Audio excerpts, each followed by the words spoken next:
Come with me on a home thermal study over in Anniston, Alabama. So when we look at this kitchen and we look at the ceiling above the kitchen sink here, we can see a significant amount of heat intrusion. It's obvious, and you'll see from the wider picture here in a minute, that there's absolutely no insulation above that one spot. And there's the family dog. And we're panning up into the living room. We can see a large heat signature coming out from around the ceiling fan, all the way around the crown molding. There's one hot spot that it just showed in the top of the screen that it only showed for a second, but there's nothing there.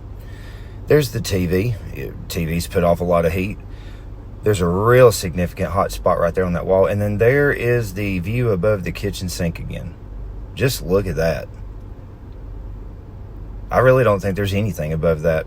But in this particular house, we also have no thermal barriers at all in the roof, so there's all kinds of heat being allowed into the attic in the first place.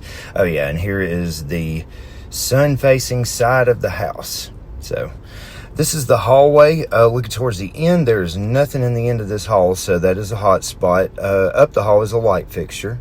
And you can see how the heat just traces the outline of the bottom of the hallway. That's not a door, it's just where it goes. This is a ceiling fan, obviously, up in one of the upstairs bedrooms. Large heat signature.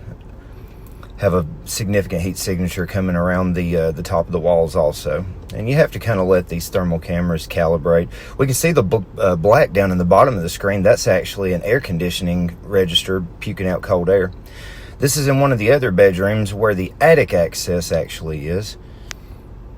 And another view from the hallway. Now these people run about 80 degrees in the summertime. Right there on the right, you can almost see the thermostat, and that's where it is. It sits right beside this oven.